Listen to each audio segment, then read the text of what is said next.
एक मामला social media पे गरमाता है जो कि पत्रकारों से जुड़ा हुआ है। जुड़ा हुआ इसलिए कह रहे हैं कि ये मामला है हरदेव जोशी कॉलेज का, जहां पत्रकार अपने पढ़ाई पूरी कर वहां से डिग्रियां लेते हैं। शायद उसी डिग्री को लेकर एक विवाद गरमाता है, जिसमें एक लड़की सोशल मीडिया पर लगातार अपनी बयानों को लेकर सर्कुलेट होती है और वायरल होती है। मेरे साथ में वो लड़की भी साथ मौजूद है, मैं आपकी बात कराऊंगा आखिर वो पूरा मामला क्या था। उससे पहले जो बयान था जो सोशल मीडिया पे वायरल है, पहले आप मेरे साथ वो सुनिए। शेख जूही और शेख गोया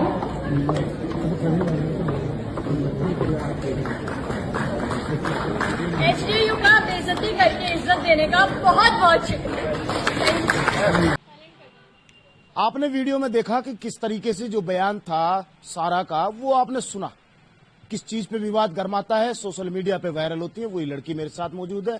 सारा इस्माइल से ही जानेंगे पूरा मामला आखिर हुआ क्या था। सारा, उस दिन का पूरा मामला सोशल मीडिया पे वायरल हो चुकी हो, लगातार सर्कुलेट हो, आखिर उस दिन हुआ क्या था ऐसा जो उस बयान को आपने दिया?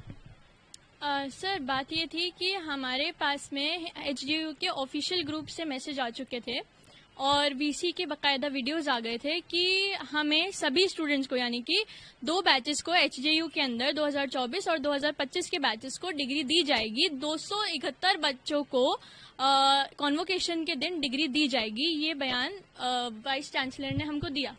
तो इट वाज क्लियर कि सभी बच्चों को उस जगह पर डिग्री मिलेगी। सारे बच्चे अपने पेरेंट्स के साथ में रजिस्ट्रेशन करवा करके कॉन्वोकेशन का इनविटेशन बकायदा ले करके वहां पर पहुंचे एंड वो वेट कर रहे थे कि कब प्रोग्राम स्पीचेस वगैरह होती हैं और उनकी डिग्री का मोमेंट आता है। जैसे स्पीचेस हुई तो मेडलिस्ट को ज़रूर बुला लिया गया था, थैंक गॉड उनको बुला लिया, और फिर उसके बाद में प्रोग्राम को समाप्त कर दिया।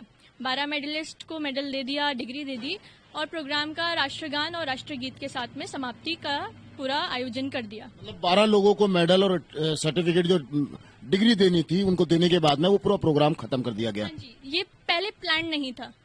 This was decided on spot, क्योंकि आई थिंक मैं इस चीज को कंफर्मेशन के साथ नहीं कहूंगी, but I think there was a time shortage because speeches 2 घंटे की खिंच गई थी एंड जो भी 12 मेडलिस्ट थे उनको देना जरूरी भी था क्योंकि उन्होंने अचीव किया है। लेकिन अगर आपने 271 बच्चों को प्रॉमिस किया है कि हम आपको उस जगह पर डिग्री दिलवाएंगे, तो वो इंतजार कर रहे थे कि चलिए गवर्नर से नहीं मिलेगी, वो हमारे डिप्यूटी चीफ मिनिस्टर से नहीं मिलेगी, वाइस चांसलर से शायद मिल जाएगी।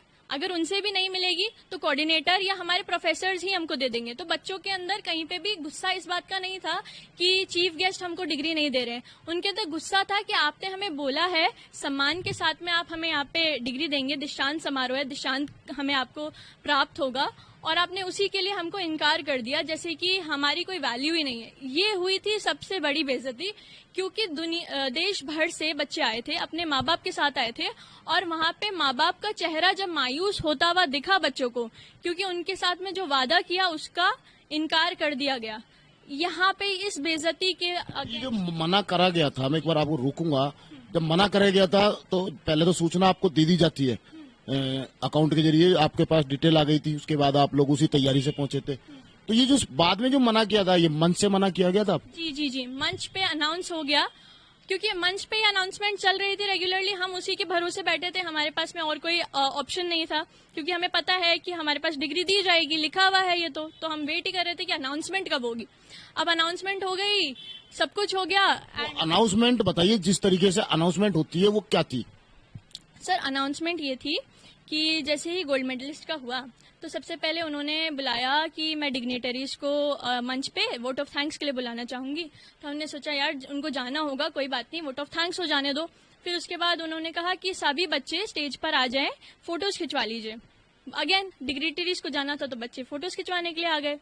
उसके बाद बोला कि आधे बच्चों ने फोटोज खिंचवाए, आधे बच्चे खड़े की खड़े रह गए और एकदम से पूरी सब प्लान चेंज हुआ। उन्होंने बोला कि अच्छा अब राष्ट्रगान के लिए खड़े हो जाएं। राष्ट्रगान हुआ, राष्ट्रगीत भी चला। फिर उसके बाद उन्होंने बोला कि अब हम दीक्षांत समारोह की समाप्ति करते हैं और बहुत बहुत धन्यवाद सभी का यहाँ पे आने के लिए, मुख्य अतिथियों का यहाँ पे आने के लिए और सभी स्टूडेंट्स का यहाँ पे आने के लिए। वहीं ये विवाद गर्मा गया। जी बिल्कुल। अगर उस समय वो बोल देते हैं कि बच्चे यहाँ पर बैठे, उनको डिग्रीज मिलेंगी और हम मुख्य अतिथि का धन्यवाद करते हैं यहाँ पे आने के लिए, इसका मतलब होता है कि वो मुख्य अतिथि को अलविदा कहना चाह रहे हैं कि उनको जाना है, उनके पास समय की कमी है, बच्चों को डिग्री बाद में दे दी जाएगी। लेकिन उन्होंने पूरा प्रोग्राम समाप्त कर दिया, बच्चों को भी शुक्रिया कर दिया और सबको शुक्रिया करके अलविदा कह दिया। अच्छा, बाद में अनाउंसमेंट की जाती है, आपका भी नाम आता है और भी स्टूडेंटों का नाम आता है, जिसको प्रेमचंद बैरवा सर्टिफिकेट देते दिख रहे हैं। उस टाइम क्या हुआ था? दरअसल उस समय प्रेमचंद बैरवा जी ने वहां पर एक बेहतर काम किया कि वो उस सिचुएशन को उन्होंने संभाला। वो वापस आए, उन्होंने देखा कि बच्चों को हम लोग ऐसे नहीं छोड़ेंगे।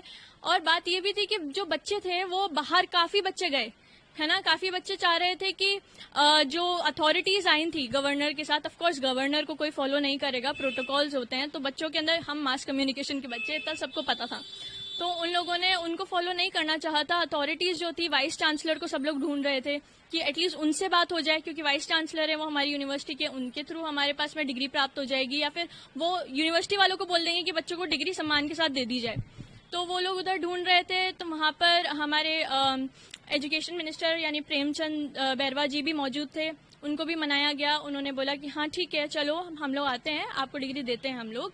उन्होंने बहुत मैं मान रखना चाहूंगी इस बात का, ये बहुत बड़प्पन था कि वो लोग आ गए, क्योंकि हमारी उम्मीद यूनिवर्सिटी से खत्म हो चुकी थी, और वो जबकि यूनिवर्सिटी के अंदर अथॉरिटी नहीं है, हमारी जो यूनिवर्सिटी की अथॉरिटी ने हमारे ऊपर गिव अप कर दिया था, वो उन्होंने आकर के हमें डिग्री दी।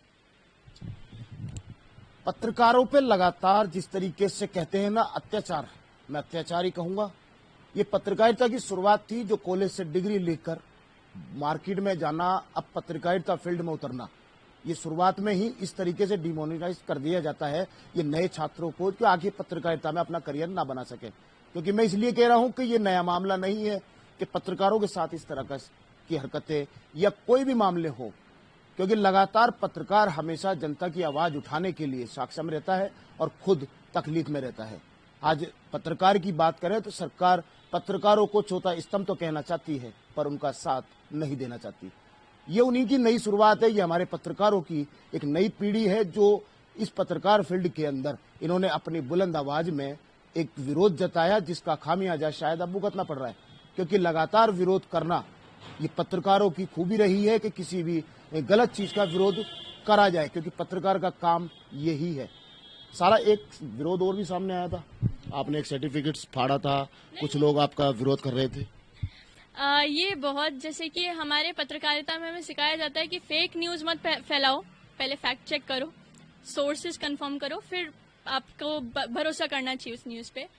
मैं जिस चीज को फाड़ रही थी, अगर मैं डिग्री फाड़ रही होती तो वो तब होता जब माहौल शांत हो चुका होता, तब आपको माहौल दिख नहीं रहा होता। ये डिग्री मिलने से पहले का माहौल था, जब बच्चे एजिटेट हो चुके थे, बहुत गुस्से में थे, तो हम लोगों ने एज अ सिंबलिज्म, क्योंकि यूनिवर्सिटी ने हमें इनवाइट करके हमारी बेइज्जती करी, तो मैंने उस इनविटेशन को फाड़ा था एज अ सिंबॉलिक रिप्रेजेंटेशन कि आपने जो हमें इनवाइट किया है उसका कोई मोल नहीं है।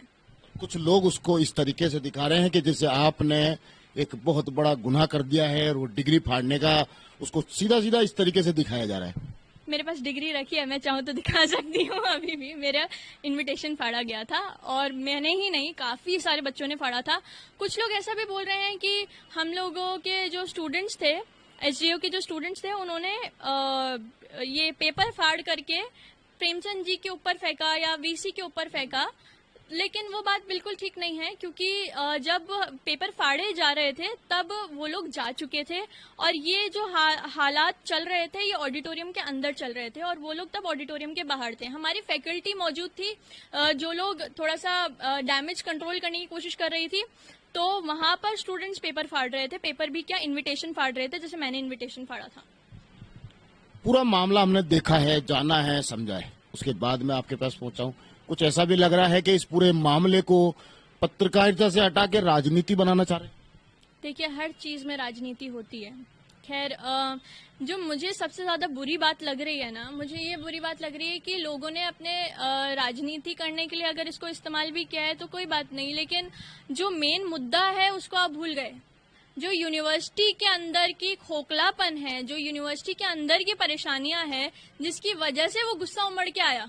अगर ऐसी यूनिवर्सिटी होती है जो शुरू से बहुत स्मूथ चल रही है और एक बार गलती करी होती तो शायद स्टूडेंट्स इतना गुस्सा नहीं होते। इस यूनिवर्सिटी में स्टूडेंट्स लगातार परेशान हुए हैं, लगातार उन्होंने प्रोटेस्ट किया है, लगातार उनकी सुनवाई नहीं की गई। तो ये गुस्सा उमड़ के आया था और यूनिवर्सिटी को जो हम लोग अपना गुस्सा दिखाना चाहते थे वो लोगों ने देखा ही नहीं। लोगों ने यूनिवर्सिटी के अंदर सुधार करने की बात करी ही नहीं, लोग तो बस पॉलिटिक्स में उसको घुमा करके रह गए। चलो, ये तो आपके वो विवाद की बात हो गई। अब बात कर लेते हैं आगे करियर की। जी। क्या लग रहा है, क्या तैयारी है? मैं वैसे तो मार्केटिंग करती हूँ, मेरा मास कॉम से ही ज़्यादा वास्ता है कि मैं क्रिएटिव साइड में ज़्यादा हूँ। मैं मॉडलिंग करती हूँ, मैं मार्केटिंग करती हूँ, मैं सोशल वर्क करती हूँ। सो फ्यूचर तो मुझे हमेशा से कॉन्फिडेंस रहा है कि अगर ऊपर वाला साथ है तो everything is gonna be okay. And अभी मुझे बहुत सारा प्यार मिला है। हाँ, बहुत सारे विवादित बयान आए हैं, बहुत सारे लोगों ने कुछ मिसकम्युनिकेशन किया है, फेक न्यूज़ चलाई हैं, बहुत कुछ हुआ है, लेकिन मैंने देखा कि 80% लोग जो थे उन्होंने सिर्फ और सिर्फ प्यार दिया है, उन्होंने सपोर्ट दिया है। और मैं यही उम्मीद करती हूँ कि ये जो सपोर्ट है ना, शायद ये मेरा साथ बनेगा to work forward and work harder for myself in the future and for everyone in the future. क्या लग रहा है आगे पत्रकारिता में रहने का विचार? दी देखिए, जैसे मैंने बोला ना, मैं सोशल वर्क करती हूँ तो मैं एक्टिविज्म में तो हूँ ही। हाँ, मैं एक जर्नलिस्ट, मैं जब तक अपने आप को एक जर्नलिस्ट नहीं कहूँगी जब तक मैं उसको रेगुलर प्रैक्टिस नहीं करती, क्योंकि मुझे लगता है जर्नलिस्ट एक बहुत मान्य शब्द है खुद के लिए बोलना। और अगर मैं वो खुद के लिए बोल रही हूँ तो मैं तब तक नहीं बोलूँगी जब तक मैं उस चीज़ के ऊपर पूरी तरीके से, अटल तरीके से हूँ नहीं। लेकिन through my activism, through my social work, I will always be helping people and I will always be trying to spread awareness. पिताजी को कितना श्रेय दोगी, क्योंकि आपके वालिद साहब पुराने सीनियर पत्रकार हैं? उनका तो 110% श्रेय है। अगर उनका साथ नहीं होता, पहली बात तो उनके बिना हम एग्जिस्ट ही नहीं है, हमारा कोई एग्जिस्टेंस ही नहीं है, हमारी आइडेंटिटी नहीं है। टू बी वेरी ऑनेस्ट, ये बहुत शायद अजीब लगेगा बोलते हुए, लेकिन without the right guidance, without the right support and without the right upbringing, nobody can gather the confidence to do something like this. ये मेरे साथ थी सारा। आपने पूरा विवाद सुना, जिनकी वजह से ये विवाद हुआ उनकी भी बातें सुनी। कुछ लोग गलत तरीके से चला रहे हैं इस पूरे मामले को, वो भी आपने सुना है। पर हमने कुछ सच्चाई जानने के लिए क्यों ना हमने इन्हीं से बात की और इनकी ही बात आपको सुनाई है।